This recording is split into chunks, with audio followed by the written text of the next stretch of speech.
Hola, mi gente bella, reciban todos muy buenos días y un afectuoso saludo desde aquí, desde México. Mi nombre es América Ramírez y hoy tengo el placer de estar enlazados con ustedes a través de esta herramienta a fin de compartirles la historia de la misión en América Latina. La misión no es un acto, no es un proyecto, es alguien, porque está vigente, pero aún así tiene su historia. Para conocer los inicios de la misión en América Latina necesitamos revisar algunas páginas de la historia y remontarnos al siglo XV, cuando Cristóbal Colón topa con tierras americanas en un intento por encontrar una ruta más corta que lo llevara a la India. Esta motivación surge a raíz de la caída de Constantinopla a manos de los turcos otomanos, hecho que dejó a Europa aislada de Asia y significó para la época un avance del Islam, y con ello se creía que se iniciaba el fin del cristianismo. Sin embargo, el descubrimiento de Colón produjo un impacto trascendental para el cristianismo y toda Europa, que rápidamente se ve seducida por las riquezas del Nuevo Mundo y se organiza una gran afluencia de colonos y de aventureros para conquistar estas tierras. Como algunos recordarán, la primera llegada de Cristóbal Colón a tierras americanas se da el 12 de octubre de 1492. Se cree que en esa primera expedición viajaba con él el padre Pedro de Arenas, quien le habría correspondido entonces celebrar la primera Eucaristía en América. Cuando Colón regresa a España, le da parte del descubrimiento a los reyes de España, que en ese momento eran Fernando II de Aragón, Isabel de Castilla, mejor conocidos como los Reyes Católicos de España. Ellos a su vez le dan informe al Papa de lo ocurrido. El Papa en ese entonces era Alejandro VI. Hay que señalar que en este momento de la historia, la corona y la iglesia estaban estrechamente vinculados por los derechos del patronato. ¿Qué es el patronato?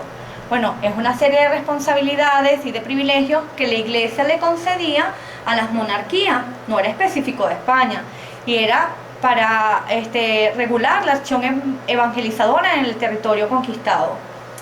También tenían la obligación de financiar la misión, pagar los viajes y sustento de los misioneros, financiar el culto, costeando las edificaciones, iglesias, monasterios, etc. Pero cuando el Papa es informado del descubrimiento del Colón, dicta un documento llamado Bula Intercaetera, en el que en la primera bula intercaetera se estipula un meridiano para delimitar las tierras que le correspondían a España o a Portugal. ¿Por qué? Bueno, porque ya existían antecedentes de tensiones entre ambos reinos en cuanto a la territorialidad. Sin embargo, los españoles y los portugueses, a fin de asegurar más aún sus derechos, deciden reafirmar las bulas papales, conocidas como las bulas alejandrinas, con el Tratado de con el Tratado de Tordesillas. En la bula papal del 6 de mayo de 1493 podemos leer un fragmento. Dice: os mandamos en virtud de santa obediencia, de así como prometéis, y no dudo cumpliréis, destinéis a las tierras e islas susodichas varones probos y temerosos de Dios, doctos, instruidos y experimentados para adoctrinar a los indígenas en la fe e imponerles las buenas costumbres, poniendo toda la diligencia de vida en lo que hayáis de enviar. Pues como ven, este es un fragmento de la bula del 6 de mayo, pero fueron muchas bulas.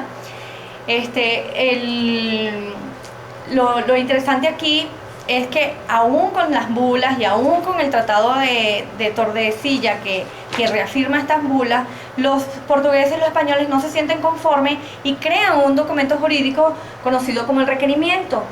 El requerimiento, si ustedes recuerdan, las imágenes en las que en nuestros libros de historia se inmortaliza la llegada de Cristóbal Colón al nuevo continente, aparece siempre un caballero clavando una cruz y uno así como leyendo un pliego, una imagen más o menos parecida a esta. Ese pliego que están leyendo es el requerimiento, porque tenía que hacerse la lectura antes de internarse a la tierra conquistada. El pliego decía algo así como: hay un solo Dios que creó todo cuanto hay en el cielo y la tierra. y le confirió a Pedro la dignidad de ser su representante en la tierra. Y siendo el Papa el sucesor de Pedro, dona dichas tierras a los españoles, teniendo los indígenas que pagar tributo a la corona y convertirse al cristianismo. Esto se leía en latín y no importaba si lo entendían o no. El punto es que era una formalidad que se debía cumplir antes de invadir unas tierras. Total que gracias a todas estas, les hago toda esta reseña legalista, quizás es para que podamos ver la importancia que tuvieron los derechos del patronato, porque gracias a este patronato es que Cristóbal Colón logra emprender una segunda expedición, y esta vez no con 3 calaveras, sino con 14 calaveras. En esta nueva expedición se cree que viajaba con él el fraile benedictino Juan de Boy, que lleva nada menos y nada más que un nombramiento de delegado pontificio superior de la misión del Nuevo Mundo. Y es por eso que hoy se le conoce a Juan Boy como el primer apóstol de América. Con él viajaban también las primeras delegaciones de diversas órdenes religiosas. Estaban con ellos los franciscanos, algunos mercedarios y dominicos, pero en su mayoría ellos regresaron a España en 1494, dado los conflictos que surgieron entre ellos y Cristóbal Colón acerca del trato que le daban a los nativos. Solo se quedaron en lo que hoy se conoce como Santo Domingo 3 hermanos franciscanos, uno de ellos llamado Ramón Pené. Este último personaje se le conoce como el primer antropólogo y catequizador del Nuevo Mundo. ¿Por qué? Bueno, porque hizo un esfuerzo muy importante en documentar la cultura de los indígenas. Prontamente Santo Domingo se convierte en un lugar de ensayos para diversas órdenes, para todo aquel misionero que quería incursionar en la evangelización del Nuevo Mundo. Se reunía en Santo Domingo para discutir el modo más adecuado de llevar la misión, intercambiaban experiencias sobre la cultura de los indígenas, hablaban de cómo hacerle frente a las condiciones climáticas, geográficas, a los problemas de salud y cómo lidiar con la falta de un idioma en común, que sin duda quizás era el reto más grande a vencer. Pero fueron muchos los misioneros que incursionaron en esta gran aventura. Tenemos una lista de ellos aquí. Bueno, no, vamos a hablar primero de la metodología. Bueno, en función de estas reuniones que se hacían, ellos empleaban diversas metodologías. La metodología que vamos a estudiar hoy aquí es la catequesis de adultos, la doctrina, la encomienda, las reducciones y las congregaciones, la congregación de propaganda fide. La catequesis de adultos, por ejemplo, los franciscanos, ellos rápidamente desistieron porque no les estaba dando resultado. Había mucha resistencia de los indígenas a la conversión. Entonces decidieron reclutar a los niños para que no aprendieran estas costumbres de sus padres y empezar así como de cero. Y pues intentaron de todos los modos, por la violencia, destruyeron sus recintos religiosos, sus figuras religiosas, sus templos, todo lo que pudiera recordar o los pudiera vincular con estos ritos paganos. Pero sin embargo también lo intentaron por las buenas. Está, por ejemplo, nos dejan ellos los primeros frailes como herencia, la piñata. La piñata es una herramienta pedagógica que usan en la catequesis de adultos para enseñarle a los indígenas cómo ganar las gracias del cielo. Fíjense, ellos copiaron esta idea de unas lámparas en Asia que estaban llenas de sorpresa. En este caso agarraban una vasija de barro, la llenaban con cacahuates, con caña de azúcar, con maní y cualquier otro fruto, guayaba, la forraban para hacerla llamativa y le ponían 7 cuernos. Estos 7 cuernos representaban los 7 pecados capitales. Entonces les decían que tenían que golpearlos para destruirlos y acabar con ellos, porque era la única forma de que se derramara sobre ellos las gracias del cielo. Entonces cuando se rompía el cántaro, pues caían todas esas bendiciones sobre ellos. Y pues bueno, como ven, se pusieron bien creativos y lo intentaron de una y mil formas. La doctrina Es el modo de evangelización que consistió en que los misioneros se internaban en los bosques, en las selvas, en los desiertos, donde vivían los indios dispersos. Ellos los reunían, los agrupaban y, ganándose su confianza, organizaban una pequeña comunidad y creaban un recinto para impartir la catequesis, dar la misa diariamente. Una vez que ellos podían comprobar que la conversión, que habían ganado el mayor número de conversiones en esa comunidad, entonces avanzaban y seguían fundando otras pequeñas comunidades, y ese es el origen de la fundación de nuestras parroquias y de nuestras ciudades. Paralelo a esto estaban sucediendo las encomiendas. La encomienda es una licencia, la licencia que llevaban los colonos en estas nuevas tierras. Aquí el conquistador, al descubrir un territorio, lo dominaba. Confeccionaba un mapa del lugar, le daba un nombre y así quedaba fundado un poblado. A este poblado se le asignaba un religioso que estaba a cargo de la evangelización. Pues primero bautizaba, luego impartía la catequesis, luego daba misa todos los días, y después de constatar que por las obras que la conversión estaba realizada, era que podía impartir los demás sacramentos. Pero aquí lo importante de destacar es que tanto el poblado como el religioso a cargo estaban completamente sometidos a la máxima autoridad, que en este caso se llamaba encomendario. Y por esto se crean después las reducciones. La reducción es un método empleado por varias órdenes religiosas, pero principalmente por los jesuitas. Espérate hasta la lámina 12. Los jesuitas agarraban y se agrupaban hacia la... ahí está, es esa misma hoja. Los jesuitas agrupaban a los indígenas nómadas que estaban del timbo al tambo, lograban juntarlos y ponerlos bajo su protección y su dirección. Entonces los organizaba civilmente, económicamente, religiosamente, pero sin la participación de ningún español, a fin de darle protección ante los abusos de los encomendarios. Muchísimo más tarde, en 1622, bajo el papado de Gregorio XV, se crea en Roma la Congregación de Propaganda Fide. Esta proponía que cada obispado debía disponer de un personal dedicado a la predicación entre los infieles y los pueblos cristianos. Especificaba también que un buen número de sacerdotes fueran con destino a los pueblos indígenas y a los que vivían sin presencia cristiana, para acentuar las características espirituales y eclesiales de la acción misionera. Pero la diversidad de culturas imponía una supervisión y también una preparación intelectual y teológica más rigurosa, y por esto se crea esta nueva estructura para formar a los misioneros de manera más homogénea.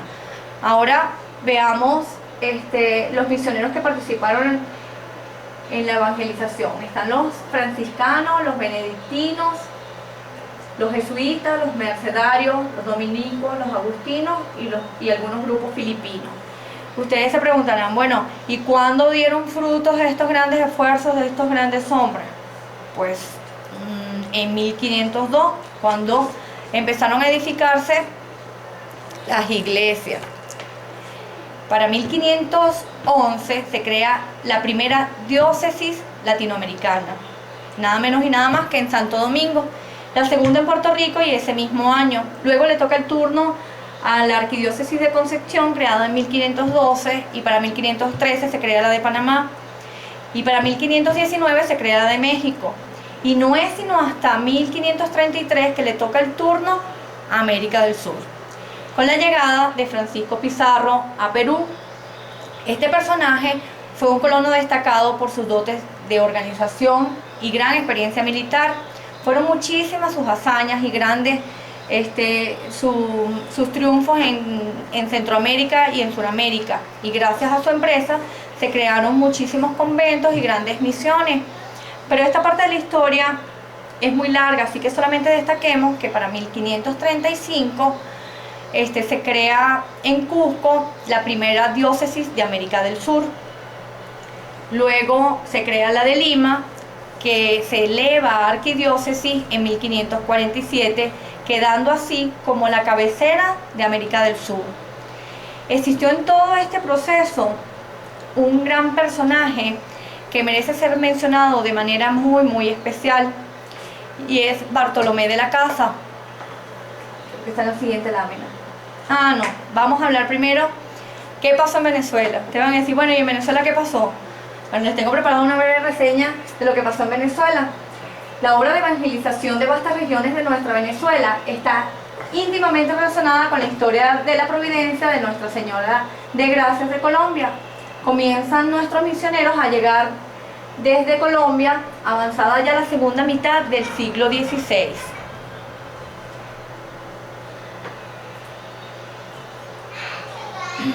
Mientras los religiosos franciscanos, dominicos, capuchinos, jesuitas se extienden por casi toda la geografía venezolana, los agustinos se concentran en 3 regiones: la región andina, la región de los llanos y la región del lago de Maracaibo. Entonces la misión se va formando de esta manera, pero bueno, vamos a ver más bien esto para que vean lo que pasó administrativamente. La misión era el frente de batalla, la avanzadilla del evangelio, con contacto directo y a veces violento con los indígenas. Administrativamente, la misión gozaba de mayor independencia e iniciativa, pero contaba con menos apoyo de colonos y de oficiales del rey.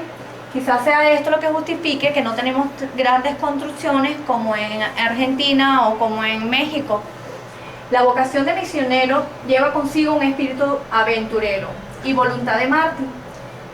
Desplazarse a lugares desconocidos, abandonar las comunidades de su propio país, convivir con infieles, adaptarse a sus costumbres, aprender su idioma, exige un gran espíritu de sacrificio y de salud a todo terreno.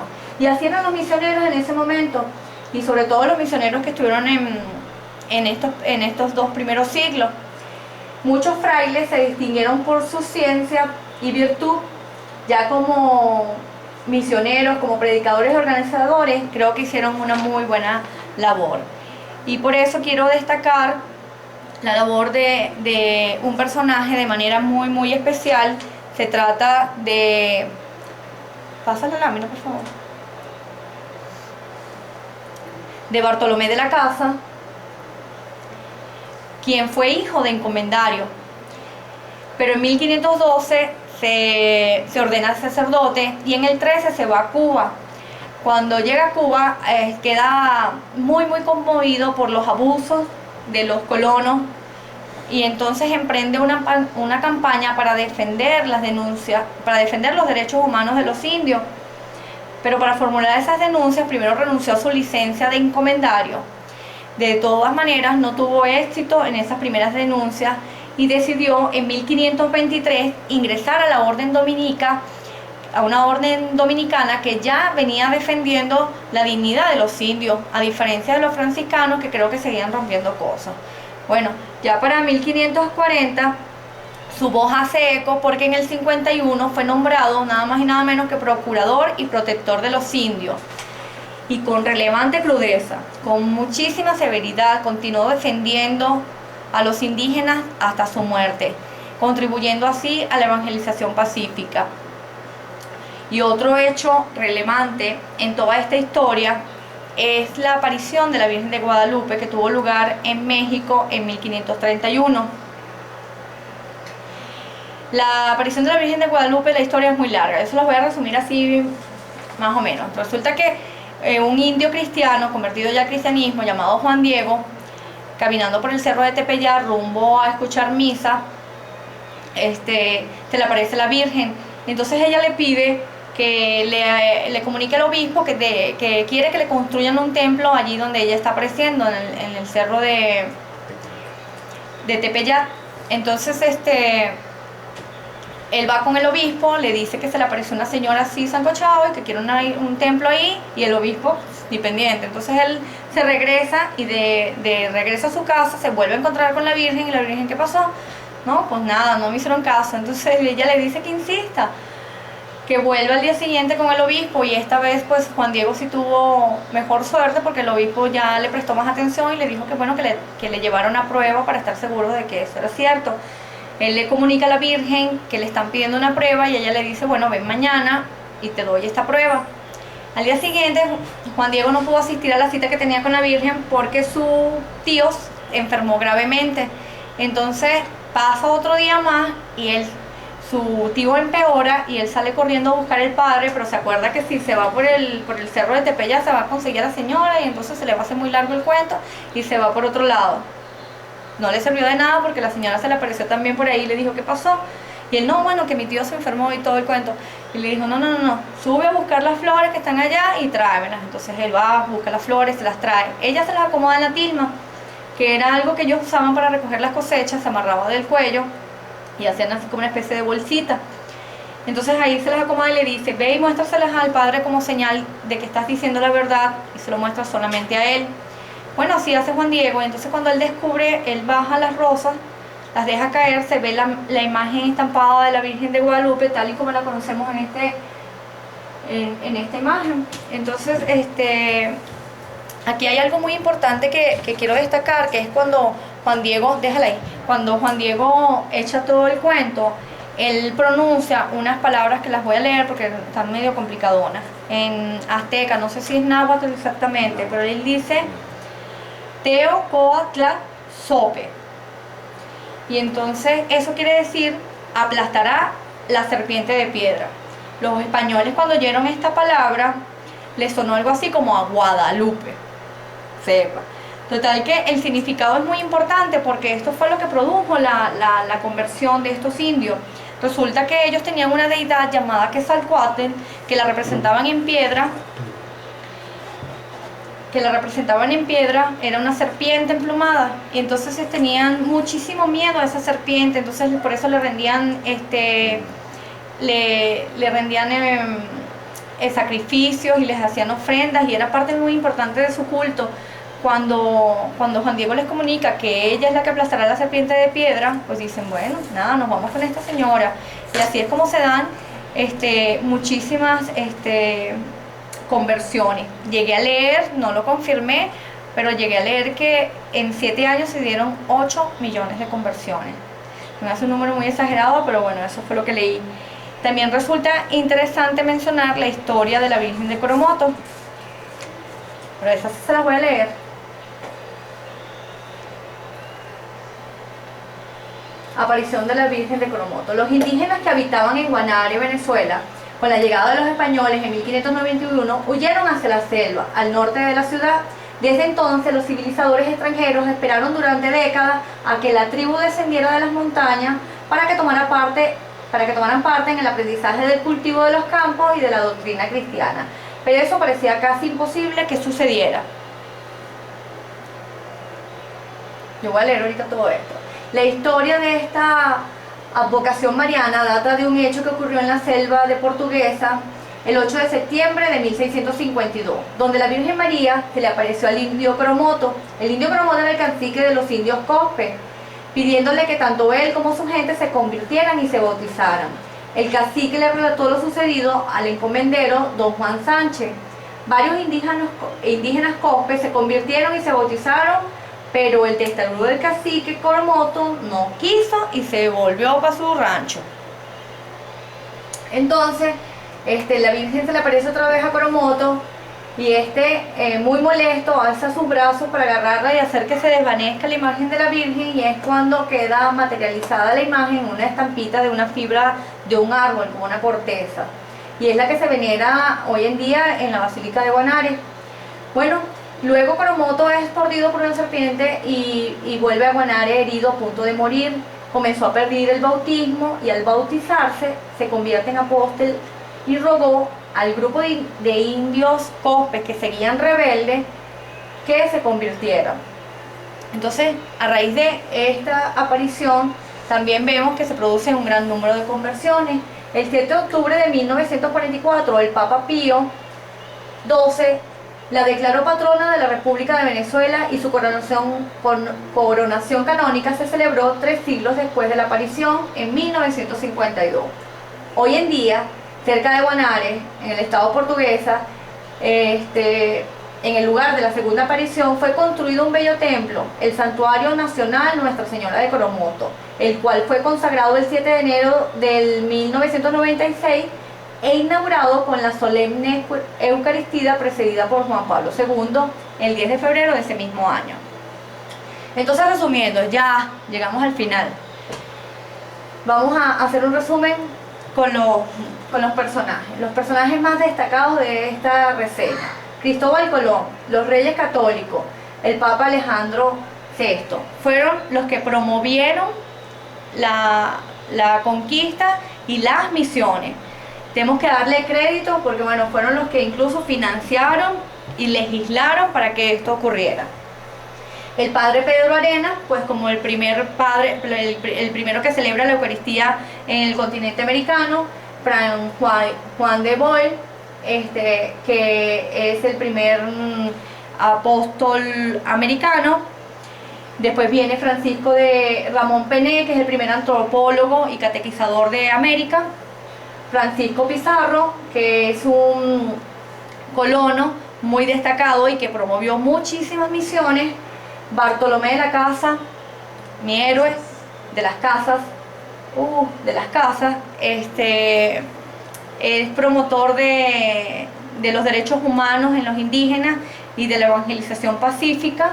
Y por supuesto tenemos a Juan Diego y el cacique Coromoto, que para mi gusto son los americanos más suertudos hasta la época.